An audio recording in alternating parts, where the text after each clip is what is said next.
So Chad is on vacation, so I'm running the show today. So I would like to introduce you to a very dynamic team leader. She's a very strong team leader. She started her career with KW as an agent. She was Rookie of the Year, and then she leaped into leadership to go about opening various market centers throughout New Jersey. So I'd like to introduce everyone to Marybeth Olive, who is currently the team leader of Keller Williams Prosperity in Wayne, New Jersey. Good morning, Marybeth. How are Good you? morning. Good morning. Southwest, right? Yes, yes. Keller Williams Awesome. Southwest. Well, Hey, good morning. good, good. Just for geography's sake, Wayne, New Jersey, what's that close to? What large city or what's it close to? So, Wayne, New Jersey is in the northern part of New Jersey, and Okay, it's about 30 minutes outside of Manhattan. okay, And yet, Wayne is also only an hour from the Jersey Shore and 2 or 3 hours from the southern tip of New Jersey. New Jersey's real small, so you get to go skiing, you get to go to the beach, you get to go to New York, Atlantic City, and Philadelphia, all if you choose. Oh, wow. Excellent. Excellent. I grew up in Philadelphia, so I'm familiar with Atlantic City and all of that, the South Jersey Shore, not so much about North Jersey. So appreciate you coming on and spending time with us. So just for clarity's sake, maybe you can kind of share some of your background and your journey with Sure. Keller Williams. Sure. So, as Keith said, I started with Keller Williams as my first company into the industry in 2004. I came from the restaurant business. So I was 23 years old. I was an artist. I went to college for sculpture. I landed back at the restaurant, and God definitely chose this path for me. And I plunged in 2004 looking for a company that offered training and a great compensation package. And what I found was something that totally molded my life. I think that could have happened at any age. I was just very blessed to have had that happen at 26 when I got into the business. So I found Keller Williams in New Jersey. It was not in New Jersey. There were only a few offices, maybe 10 offices in the state of New Jersey in 2004. So Okay. we had had a challenge of Keller Who. That wasn't a company of choice at that time. And I know, throughout the history of Keller Williams, all different regions have had their story. And I think that's one thing is telling our story. And as an individual agent, you need to tell your story, because if you're not, somebody else is. Right. And so I started with KW as an agent. You can see I have my MREA book behind me. That is my original book. It is in shreds. I use it as a Bible, as a manual. And I started the business and grew it into a small team within my first 4 years. Okay. Had an assistant, had a buyer's agent, had a showing agent at the time. Showing agent was the way to go. It had just been introduced by Gary. And we had been looking for a team leader in the office. We had gone through 4. I was the 5th team leader in just a few years. Okay. Well, let me And stop you. Let me stop you. So what you're saying is you followed the MREA to the letter to build your team. yes, Okay. Okay. I did. I did. And at the time, I wanted to go bigger. I wanted to go beyond 4th level. And Okay. yet, I had to really reassess. There was a leadership path that was put in front of me. And the choice was, does Marybeth go and grow the biggest team with the best service to service all my clients? Or does Marybeth go and lead an office to help agents service clients? And I felt exponentially I could help more people being in that leadership role. Okay. All right. I will say it is not for everyone. It is a lot of responsibility, accountability. Accountability is something that I had to kind of get okay with after a few years being in the role, because it was a very highly accountable. Track your calls, track your contacts to appointments, to sign-ons, to net and gross. And that is something that I want to talk about a bit, because agents, if you could get there sooner than I even got there with the accountability piece, that is what is going to take you to that next level. Yes. Um, I'd like for you to expound on that if you can. yes, and I will. And so I took the first office that I took on was in my backyard. It's where I learned how to sell real estate. It's where I grew up. It's the houses I knew. Mhm. And I will share with you, before I took the leadership role, back to being an agent, when I applied the lead generation model into my business, it was not to take on the entire community. It was start with these 80 houses. Okay. And so I started with what I knew best, which was the neighborhood, which was the street I actually lived on. And I just want to lay this groundwork in this conversation is, of those 80 homes in my 4 years of selling, I sold 13 of those homes. Okay. And so it really worked. I mean, I expanded off of those 80 into the whole community, into the township of Manalapan, because my mother was a teacher there. My father drove the buses. My sister and I went to school there. It was what we knew. Right. And I started small and I went deep. And that's something that I do want for us to hear today is go deep, because Okay. we have enough business literally, 4 blocks to the right, to the left, around us than we can even handle. We're just so looking for that shiny object somewhere else that I believe it's in our own communities that we can really make a huge impact in this temperature. Okay, excellent. All right. And so before we get into the meat of it, let me ask for everybody here, tell us about your marketplace. Kind of describe it for us and let us know what's going on there. So in our marketplace, New Jersey is highly densely populated. Right. So Keith and I spoke prior to this. I live in a different area than where I work. I live about an hour south of New Jersey, and an hour south of New Jersey is like 6 hours in Texas. We are a trained community. We are a lot of multifamilies and apartment complexes here. We also have a waterfront. My market where I live is hot. We cannot keep any multifamily on the market. We've seen an increase in price year over year by about 30% in some products. Wow. Yeah. And some products, our $300,000 houses are now going for $400,000 because of demand. Okay. And that's the investor market inside of the market that I live in. Inside of the North Jersey market, we're experiencing a lot of the same in those multifamily markets. In Wayne, New Jersey, which is where our market center is located, it's more of people live there, they stay there, they move from townhouse to single family to they stay in their house for 30 years.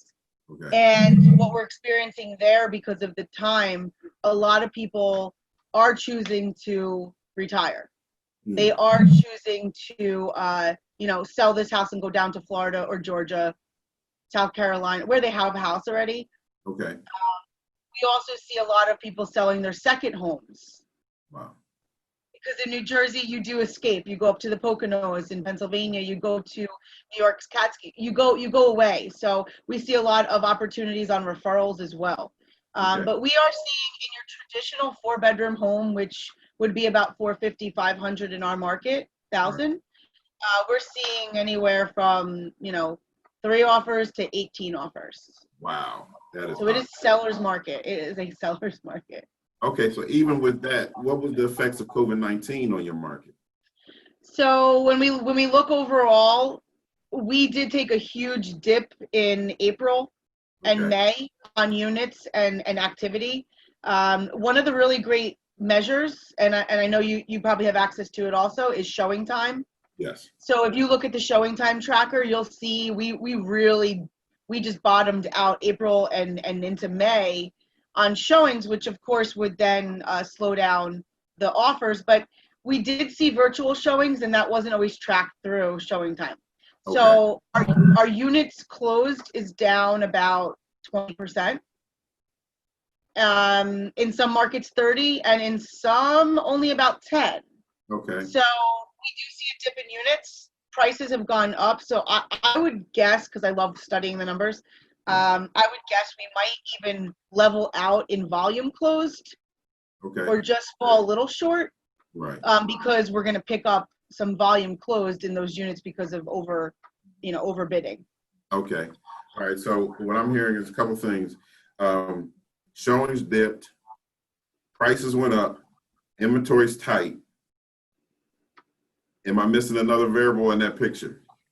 No, just buyer agents have to be real sharp. I mean, you need to know what you're doing. And I was speaking to somebody at church who was working with her sister, and I said, you know, with all respect, is your sister in it full time?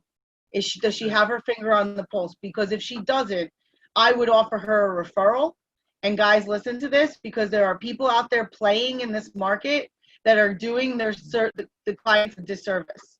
So you say, I would rather offer them a referral, and I will take you on, because, you know, dropping the appraisal, coming in with all of your deposit money up front, coming in with a pre-commitment, not a pre-approval, a pre-commitment that I just got to find the house and give them the taxes and the actual contract price, and we can close in 3 weeks. Those are little tactics that you're going to need. And I'm sorry, but an agent who doesn't have somebody that can show them the way and the skillful way of winning multiple offers, you're probably going to lose that client anyway, because they're going to lose faith in you, because they're not going to get a house. Right. So, you know, that's the only other piece. Right. And when it's tight market like that, you're absolutely right. You have to, in the shift book, what is it? Bulletproof your transaction. Bulletproof your transaction. Part of bulletproofing your transaction, making sure you walk in knowing that the demand is high with all those bullets in your gun to give you the best shot of winning that transaction. So thank you for that. Is your marketplace fully open? It is. Our agents that have private offices are coming into the office and working with. So much the market center, just like I know you guys, the East Coast really locked down with COVID-19. So where are you guys with all that? We're open. We are open. Masks are just normal, and you know, limiting people, but we are open for the most part. I don't think the gyms are open. Okay. You know, some of the CrossFit gyms and the private gyms are still doing stuff outside, and yoga gyms and stuff. I think that's probably the only thing that is not officially open. Everything else is open. Okay. But I do see that people are less social. They don't, you know, we've been now conditioned over a couple of months to not be that kind of physical social. So it's been an interesting time to just, and this is my message to the agents, is get deep with your database. People that are truly in your circle, how can we help them? And it's not necessarily going to even be for them to buy their house that they need to live in. What I'm finding is there's a lot of conversation around investment and how to build wealth through real estate, not necessarily save your way to wealth, because that's almost impossible. Right. We have to invest our way in assets that will actually create a cash flow, but we have to have clarity with what our goal is. Exactly. And you know, I want to say this because I think over the last few years, I personally have realized, and I've been in it 16 years, I've gone through all of New Jersey. I've gone to the top of the state to the bottom of the state in opening and helping market centers create models and systems that would last to create profit. I was also in Brooklyn and Staten Island. So I got a taste of the New York market. And I can just say that we have to have clarity as to what's the end game. Because while we're in this industry, it's really sexy. It's really, you know, you want to talk about it. You're a real estate agent. There's something to it. But the reality is it could burn you out, number one. You could be working and not get what you're really looking for. And if you stay in the fame of taking listings and buyers and the Instagram and the Facebook, that's wonderful. And for the first few years, that might be great. But what are you working towards? Are you truly designing a business? And if you're designing a business, you're already thinking about what's the admin core look like for your business? Right. What does your referral network look like? Who are your affiliates that you give business to and you expect business from? Exactly. You know, so I just want to encourage everyone that this is a time where if you're going to stay in this industry, now is where you get serious about owning a business, because you are your own CEO. Even if you just got your license yesterday, you're your own CEO. Excellent. Keith is not going to go take a listing for you tomorrow. I got a quick question for you. What's the adoption rate of Command in your market center? Very high. Very high. Okay. Okay. Why is it very high? Because all of my ALC, which are my top agents in my market center, and the other top agents in the market center that are not on ALC have embraced it. Okay. And they're generating listing leads, they're generating buyer leads, they're selling their own listings before they even hit market with some of the advertisement that they're doing. Okay. I believe that sometimes people need, well, a lot of times people need to see others have success in things. And it was real important to have our top agents embrace it. Okay. So we are actually looking to create some systems in the office where agents that are not excited about it are still going to be able to benefit from it. Gotcha. And so if there are top agents that are listening to this call, you may think about, there might be extra leads that you could even generate, and you could be a referral network for some of those agents that you so cared about to bring into the company, but maybe aren't generating leads the way you are, and charge a referral fee for it. Excellent. Excellent. It's a business within a business. Excellent. Okay, I wanted to go there. I don't want to lose topic, so let's get back to our meat of the whole discussion. As far as the message you're giving to your agents about, okay, we made it through COVID, or at least we're working our way through it. We have some way to deal with it. How do we make the best of the second half of 2020? What is your message to make the best of 2020 going forward? Sure. So I'm just going to share my screen for 1 second. Not going to spend too much time on this, but I did give this to Keith, and I want you to see this here.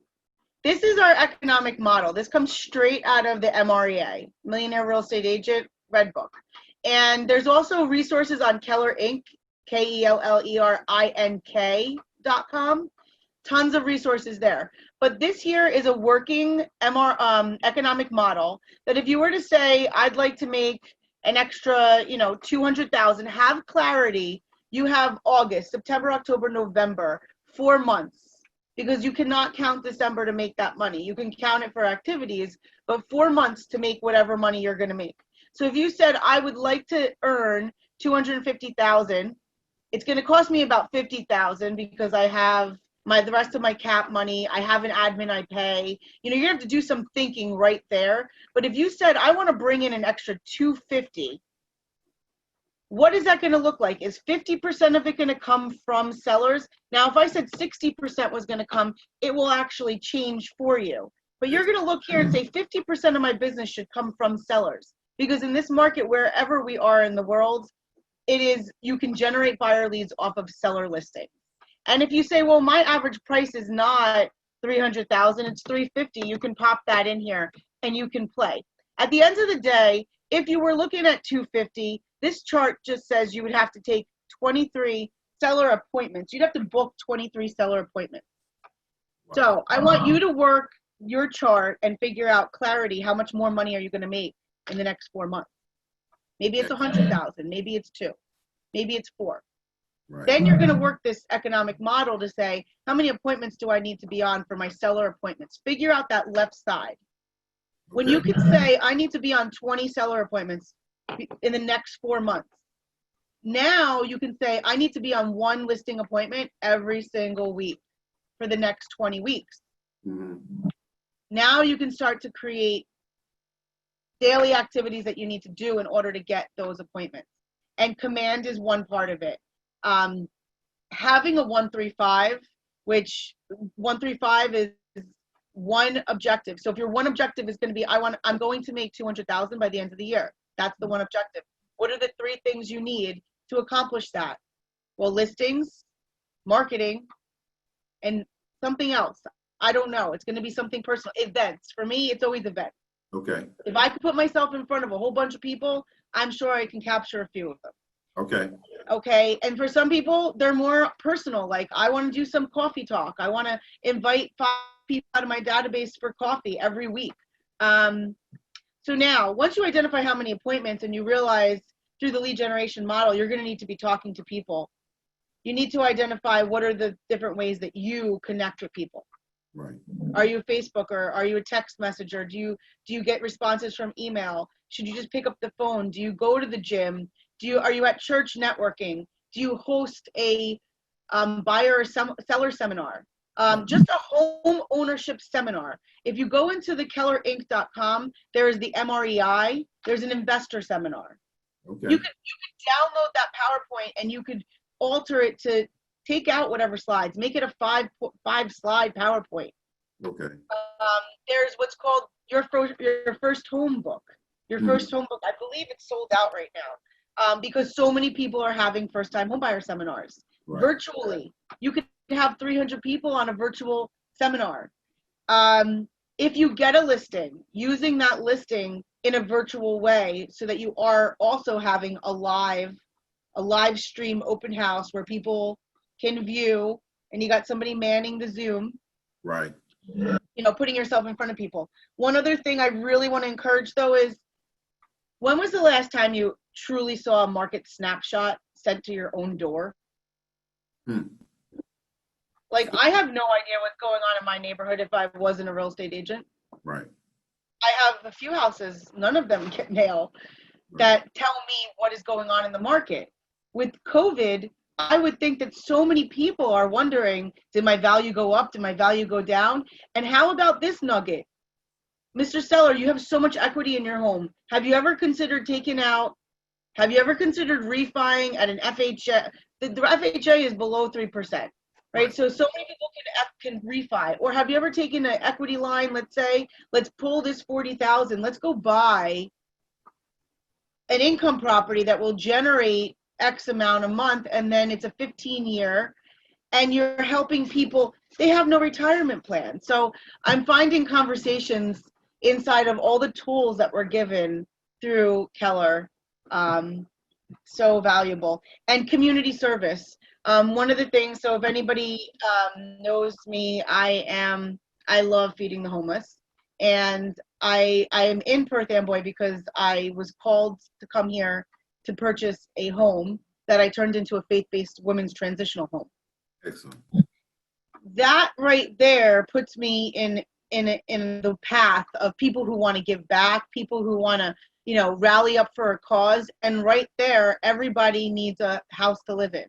Right. So when you find yourself doing something passionate, you will automatically attract the right people into your world. And then keeping an awesome database inside Command and using those smart plans and using those neighborhood nurturers is absolutely what you need to be doing right now to set yourself up for a fantastic rest of the year.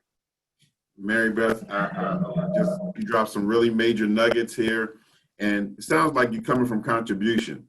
Within the Keller Williams, the MREA system, you're reaching out to your database, informing them, providing ideas that they can use to help grow their wealth, and then your personal mission to help feed the hungry. It's not intentional, but it's playing into building your business. So, absolutely. Hey, hats off to you. Great. You know what, Keith? You know what it's turning into, though? There's a gentleman, I'm sure many of us know Bowman Kitty. Yes. Bo is a fantastic, amazing leader in our company. And he has what's called, what is his company? Is it Momentum? I forget what it's called. We're going to figure that out. However, what his thing is, it's an urban redevelopment. Right. So I watched him, and I sat there and watched him bringing in a guy who helps small business owners in the community. Okay.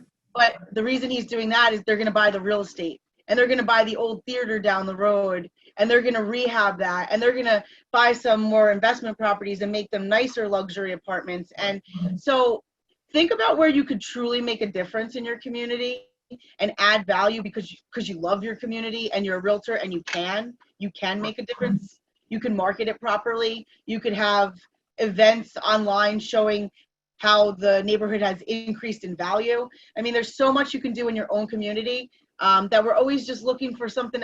It's right there, our own family and our own community. Exactly. And I have to say thank you to Martin Weldon, who put me in touch with you, who is from that group. So Empower is the name of the group, for sure. So thank you so much, Marybeth. Okay. Is it okay that I can share? Can I share this this table, this calculation table for the economic model with our Absolutely. I also sent you another link, and I do want you to share that because yesterday, and I know, Keith, you were on, I interviewed with Linda McKissick. Yes. Linda McKissick has been our top profit share earner in the company ever since I've been with us. Right. She broke the $1 million a year about 8 years ago. Her and her husband made over $1 million in just the passive opportunity with profit share. They're at about 1.4, 1.6 now. I share with you a link that just showcases all of our out front stories, little parts of the culture of the company, the financial aspect of the company. But there's a link there for our agents to share so that we're sharing an opportunity to change other agents' lives. Right. It's not recruiting, it's sharing. And I would say that would be the other thing I would tell all of your agents is while you're building your business, be kind, treat people right, identify a few good people you'd like to work with you, Right. and introduce them to Keith or other, your team leader. Excellent. Build your downline. Excellent. So thank you so much, Marybeth. I wish you much success, and we'll definitely keep in touch. All right. Bye, guys. Thank you. All right. Thank you. Thank you.